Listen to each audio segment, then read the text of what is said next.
The second the coffee hit my chest, I knew I'd regret it. It wasn't just hot. It scalded. The fabric clung to me instantly, trapping the heat against my skin.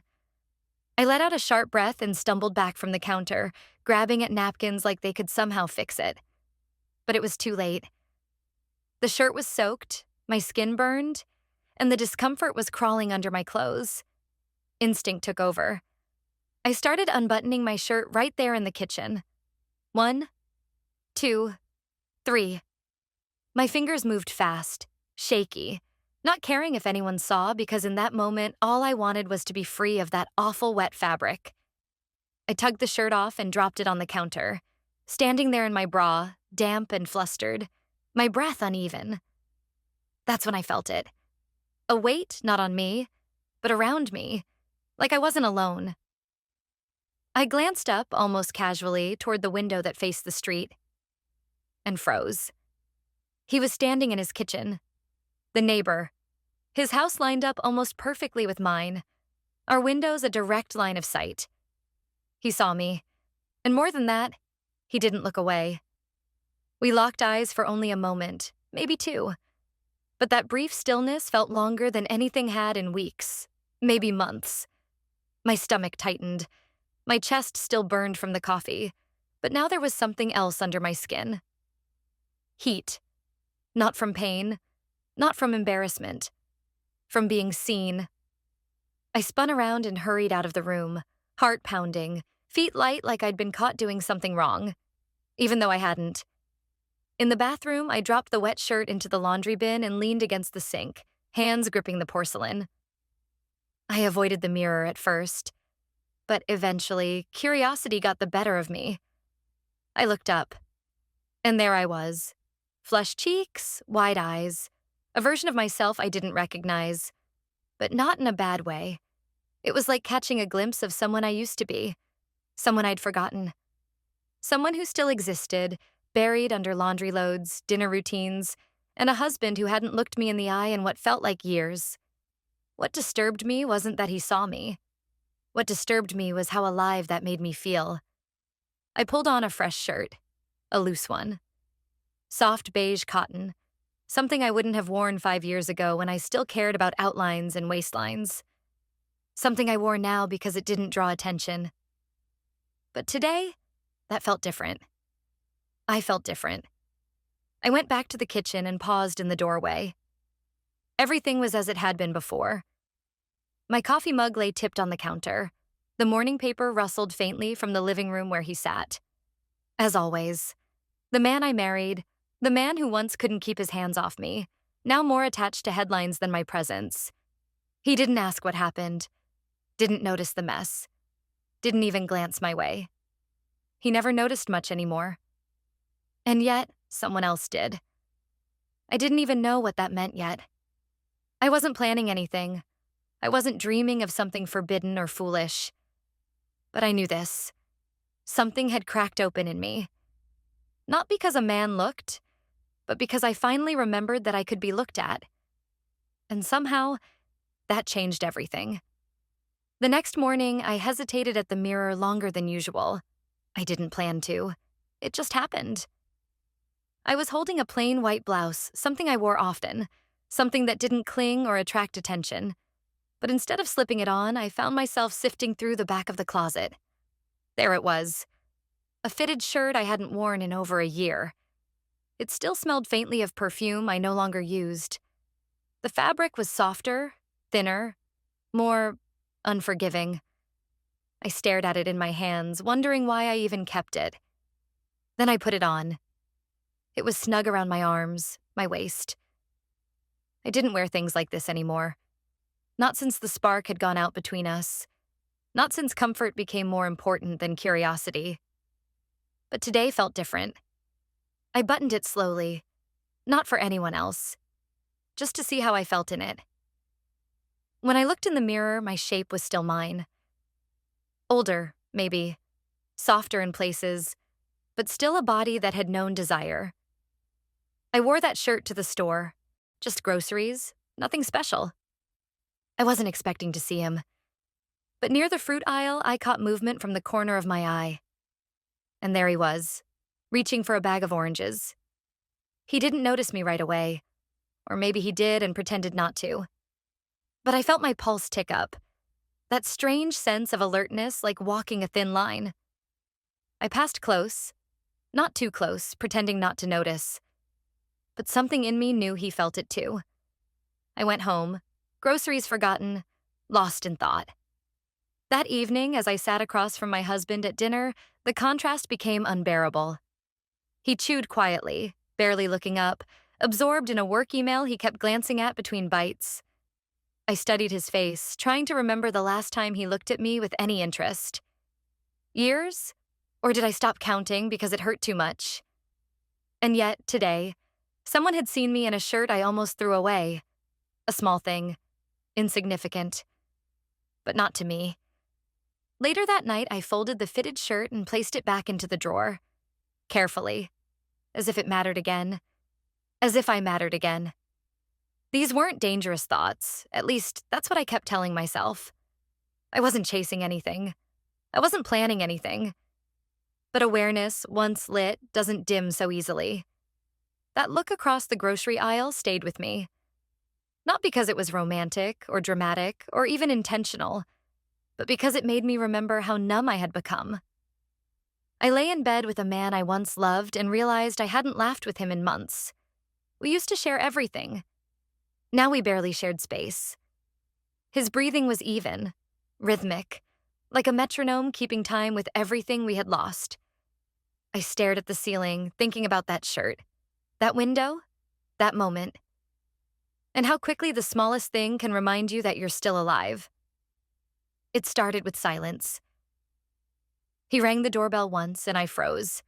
I wasn't expecting anyone. My husband had gone to spend the evening with an old friend, his usual Friday escape from our crumbling house and our even quieter marriage. I had planned to read, maybe take a long bath. Just another evening alone. Until that ring. I peeked through the window and saw him. The neighbor. He wasn't holding anything. No tools, no package, no reason. Just standing there. Casual. Relaxed. But his eyes. There was nothing casual about them. I opened the door before I had time to question it. The air between us felt charged, like static right before a storm. He gestured toward the side of my house. Something about a light flickering on and off. I nodded, stepping aside. It wasn't just polite. It was automatic. Inside, he looked around like he'd never been in my home, even though our kitchens shared a view. I offered tea without thinking. He declined. We stood in the middle of the kitchen, awkward but alert. The same space where he had seen me almost bare days earlier. My skin remembered that moment more than my mind did.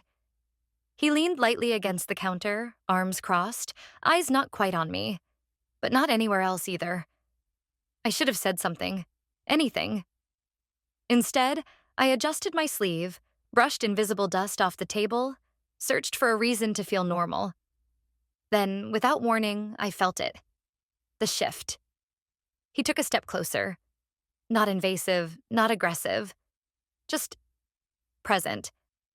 I didn't step back. He reached for something on the counter near me, something that didn't matter.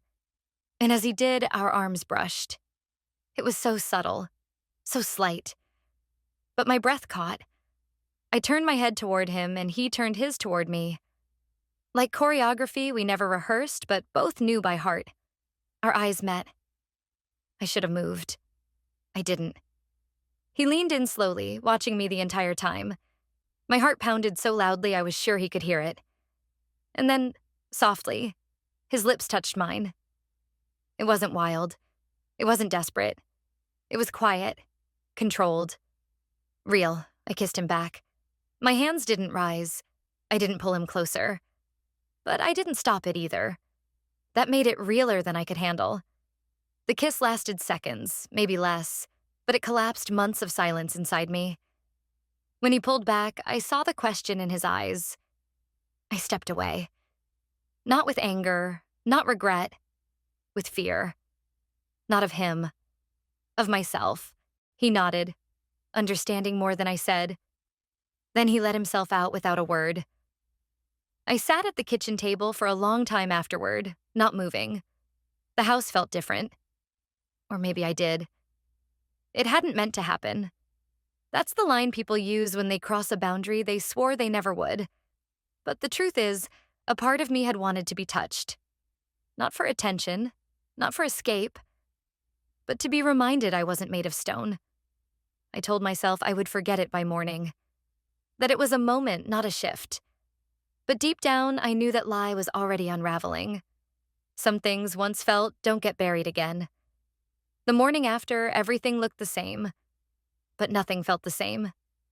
He was back in his usual place on the couch, coffee in hand, scrolling through the news with the same glazed expression he wore every weekend. I watched him from the hallway, waiting to feel something. Anger, guilt, comfort. But all I felt was a strange hollowness, not emptiness, more like a vacuum where emotion used to live. I walked past him, our shoulders inches apart. He didn't look up, didn't ask where I'd gone last night or why I stayed up so late. Maybe he didn't care. Or maybe we had built such a silent agreement over the years that asking would have broken it. We existed like neighbors in our own home, polite, distant, non-intrusive. I thought about telling him the truth.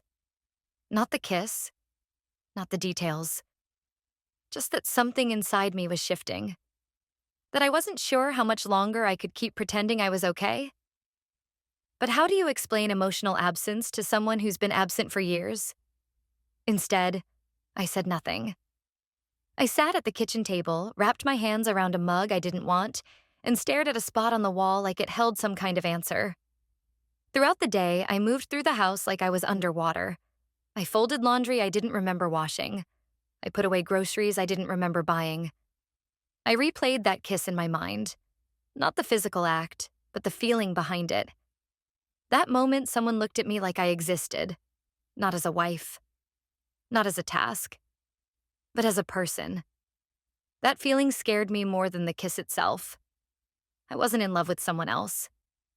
I wasn't planning an affair, but I also couldn't ignore what I'd felt. And what I hadn't felt in a very long time. In the afternoon, I caught my reflection while cleaning the hallway mirror. I paused, studying the lines around my mouth. The way my posture had changed over the years. More inward, more cautious. I remembered how I used to walk into rooms without hesitation, how I used to speak with more certainty. When did I start shrinking? Was it slow? Gradual? Did it happen because of him? Or because I allowed it? That night, I avoided the bedroom until it was late. He was already asleep, his back to my side of the bed. I climbed in quietly, trying not to disturb anything, not even my own thoughts. But once the lights were off, everything came flooding back. I knew I had crossed a line. Even if it was small. Even if no one else knew. The moment still lived inside me, asking for attention. But another part of me, quieter, calmer, wondered something else entirely. Was it really the kiss that made me feel guilty? Or was it the fact that I had let myself disappear for so long, and now that I felt something again, I didn't know what to do with it? I didn't have answers yet. But I knew the questions weren't going away. It was just a photo, harmless on the surface. A soft filtered shot of me standing near the backyard, sunlight catching my shoulder, the faint shape of his house blurred in the background. No captions, no explanation. Just me, framed differently than usual. I told myself it was innocent, but I knew better. A friend had joked days earlier that I should post something that would wake people up. She meant it lightheartedly, but the idea stuck. Not for him. Not even for my husband. For me. To see if I still had something worth noticing. Minutes passed. Then comments. Then messages. Most from people I hadn't spoken to in years. You look beautiful. Something different about you lately. That glow. Was it guilt I felt reading them? Or something closer to validation? By afternoon, the unease returned. I couldn't explain it, but I kept checking the post. Not for likes, not for approval, but for a reaction I never said I wanted. He hadn't liked the photo. Not yet. I didn't even know if he'd seen it, and I hated how much that mattered. At dinner, my husband mentioned the picture, casually, as if he were reading a headline. He asked when it was taken. I lied, said last summer. He nodded and moved on. But the way he asked, the timing, something about it told me he'd actually looked at it more than once. Maybe he sensed something, maybe not. But for the first time in years, he seemed aware. That scared me more than if he hadn't noticed at all. Later, I stood by the bathroom mirror, brushing my hair with slow, mechanical strokes. I didn't recognize the woman staring back. Not because she looked younger, not because of anything physical, but because she looked like she was waiting for permission, for consequence, for something to shift. And something had. That photo wasn't about revenge. It wasn't about flirting. It was about control, reclaiming it. I'd spent so long shrinking myself to fit into someone else's idea of stability that I forgot what it felt like to be seen through my own lens.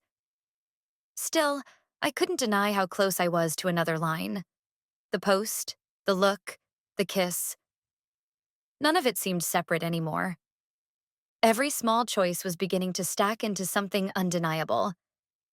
I lay in bed that night, not sleeping, not regretting either.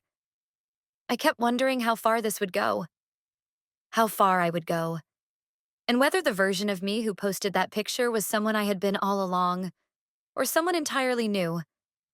And if she was new, did I want to stop her? Or follow her wherever she was heading? I stared at the screen for a long time. I wasn't sure what I expected him to say. Maybe nothing. But those 6 words sat in my chest like a weight. Heavy, silent, waiting for a response I wasn't ready to admit was already forming. My husband had left that morning without a word, gone to his usual place. I didn't ask where. I didn't care. The house felt hollow again, like furniture in an empty room. No meaning, no warmth, just shadows of routine. By evening, I was still sitting at the kitchen table, phone screen dark now, heart still awake. I hadn't replied. I hadn't needed to. The message wasn't a question, it was an opening. At 7:12, I stood in front of his door. He answered almost immediately. No questions, no surprise. Just opened it like he'd been waiting. The lights inside were dim. The smell of food lingered in the air. Rosemary, garlic, something rich and slow-cooked. A table set for 2. A bottle already uncorked. He didn't ask why I came. He didn't need to. I sat down without thinking. My legs moved on their own. My voice stayed silent. He poured me a glass. The first sip burned a little. Or maybe that was just my nerves. We talked. About nothing at first. Small things. Weather, neighbors, news. But his eyes never left mine. And mine kept drifting to his hands. His posture. The way his presence filled a room without trying. And then, in one of those quiet lulls that stretched too long, he said something about the kitchen window, about the morning it all shifted. I couldn't answer, but I didn't look away. His hand reached toward mine. Fingertips first. Light, uncertain. And when they touched, it was like the air thickened. I didn't move. I didn't breathe. I just felt. And then he leaned in. There was no pause this time. No slow approach like the first kiss. This was certain. Soft, but steady. His lips found mine like they'd been there before, and I let them. The second kiss was deeper, not in intensity, but in knowing, in surrender. It didn't ask for anything. It simply was. I kissed him back again. This time, I didn't step away. I didn't look for excuses. I didn't imagine my husband's face. All I could think about was how easy it felt to be seen, wanted, held in the space between right and wrong. When it ended, we both stayed still. My fingers still on his hand resting lightly on mine. I didn't say goodbye when I left. He didn't ask me to stay. Back home, everything looked exactly as I left it. Not a pillow out of place. Not a sign of absence. My husband hadn't returned yet. The silence wrapped around me like it always did. but inside I wasn't the same. I knew this wasn't a game, not some flirtation I could forget. Something inside me had shifted, and I wasn't sure it could shift back. And strangely, I wasn't sure I wanted it to. The first thing I did that morning was walk toward his house. No invitation, no message, no excuse. I hadn't planned it. I just woke up, stood by the window for a moment, and then my feet started moving. My husband was still asleep, his back turned, mouth slightly open, one arm thrown across the bed like a stranger had taken his place. I didn't even leave a note. I didn't need to. He opened the door before I knocked, as if he already knew. He let me in quietly. No questions, no judgment. We sat in the kitchen, 2 cups of coffee between us. Silence stretched long and thin. There were no smiles, no flirtation, just presence. That strange, weighty presence that comes when 2 people know they've already crossed a line but haven't spoken the truth of it yet. I looked at him and wondered what he thought of me now. Did I seem like someone who was lost? Someone broken? Or someone finally awake? I wanted to ask, but I didn't. Instead, I watched the way he stirred his coffee. Calm, measured, like he was giving me time. Time for what? I left after less than an hour. We hadn't touched, barely spoke. But something in me felt fuller.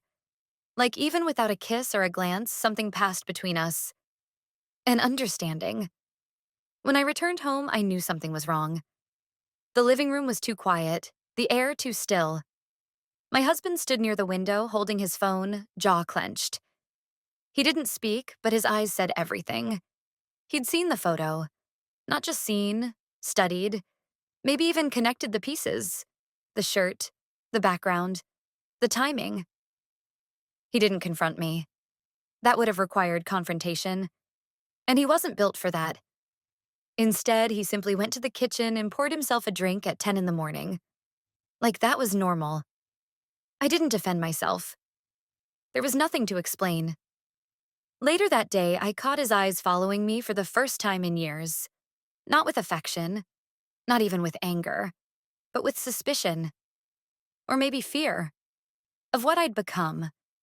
Of what I'd stopped needing from him. That night, we ate dinner together. The silence between us no longer felt passive. It felt loaded. He was watching, and I could feel it in the tension of his jaw, the stiffness of his hands. But it was too late. I had crossed into something irreversible, not just physically, but emotionally. I wasn't comparing anymore. I wasn't wishing he'd change. I wasn't asking for more. I had stopped hoping. And with that came a kind of dangerous clarity. I didn't want revenge. I didn't even want justice. I just wanted to feel like I existed again, and I finally did. But I also knew something else. He had noticed. And once someone notices change, the silence turns into a storm waiting to break. I started packing without saying a word. Not in secret. Not in a rush. Just quietly. Drawer by drawer, shelf by shelf, clothes I hadn't worn in years, books I never finished. Pieces of a life that once felt permanent but had started to feel like a costume. Every item into a box felt like a small truth. I was done pretending. He didn't stop me. He watched at first. Silent. Distant. Then he stopped watching altogether, as if ignoring it would make it go away. As if he didn't know what this meant. But he knew. The writing had been on the wall for years. We both had just stopped reading it. I wasn't angry. That surprised me. I wasn't screaming, blaming, or listing the ways I felt neglected. I didn't need to. The silence between us already carried the weight of everything unsaid. I'd spent years trying to make him see me, to pull something from him. A reaction, a fight, a sign he cared. But now, I didn't want that anymore. I didn't need a scene. I needed peace. I took only what mattered. A few clothes, a photo album, my journals, small personal things that reminded me of who I was before I faded into someone else's background. I didn't take the dishes or argue about the couch or ask for fairness. I just wanted air, space, something my lungs could expand in again. I stayed at a friend's place for a few days. She didn't ask many questions. She just handed me a blanket and made tea. I hadn't realized how much I missed that kind of presence. Quiet, warm, uncomplicated. He reached out once. A short message. "Are you okay?" I stared at it for a while, unsure if it was guilt or habit or genuine concern. I replied, "Yes." That was the end of it. In those first days alone, I kept expecting regret to hit me, some deep wave of doubt. But it never came. What came instead was stillness. And inside that stillness, I found myself breathing easier. I saw him a few times. The neighbor, from a distance. He never pushed, never demanded. Sometimes he waved, sometimes not. But there was something calming in knowing he was still there. Not as a rescue, not as an answer, but as someone who had helped me remember I was still alive. I took long walks. I started cooking again. Things I actually liked. I signed up for a short course at the community center. Just something to do. Something that was mine. My days weren't dramatic, but they were mine. And with every passing one, I felt a little stronger. Not because someone else was filling the space, but because I had finally stopped giving it away. This wasn't a clean ending. It wasn't triumphant. It was quiet. But there was power in that quiet. And for the first time in a long time, I didn't feel like I was disappearing. I felt like I was coming back. The first time I woke up and didn't think about him was the day I knew I was healing. Not my husband. Not the neighbor. Not anyone, really. I just woke up, made coffee, opened the window, and existed. Fully. Quietly. Without the weight of needing to be seen. It had been weeks since I left. Maybe longer. Time moved differently now. Less rigid, less scheduled. I had found a small apartment closer to the city. Nothing fancy. White walls, creaky floors, a kitchen that barely fit a table. But it was mine. Every corner held only what I chose to bring. No ghosts, no silences pretending to be peace. One morning, I caught a glimpse of myself in the mirror, hair pulled back, wearing a worn sweater and no makeup. And I smiled. Not because I looked beautiful, not because someone else might think I did. I smiled because I looked like me, unfiltered, unedited, unafraid. The neighbor and I still crossed paths sometimes.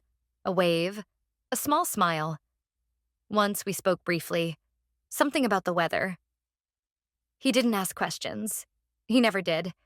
And I realized in that moment that what mattered most about him wasn't the kiss, or the attention, or even the possibility. It was the reminder.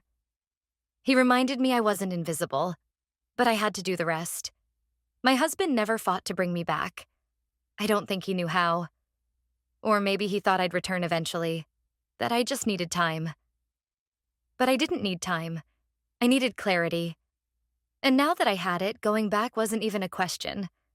I didn't hate him. I didn't love him anymore either. What I felt was something softer. Acceptance. We broke long before I left. It just took me this long to acknowledge the wreckage. There's this belief that freedom always comes with a dramatic leap. A suitcase, a slammed door, a speech. But for me, it came quietly. With small decisions. A walk toward someone's door. A photo. A moment of honesty. And then another. Until eventually, the life I was pretending to live just faded. Now, I'm learning how to live differently. I take slow walks on weekends. I talk to strangers in line for coffee. I wear clothes that fit who I am now, not who I used to be. I laugh more. Not louder, just more freely. I still get lonely. But it's the kind of loneliness that feels honest. Not a void, just space I haven't filled yet. Sometimes I think about the woman I used to be. The one who poured coffee in silence, who sat across from a man who didn't see her, who waited for something to change. And I want to tell her, nothing changes until you do. And when you finally do, the world doesn't explode. It exhales. I'm not the woman I was. I'm not the woman I thought I'd be. I'm someone new, someone I chose. And for the first time in years, that's more than enough.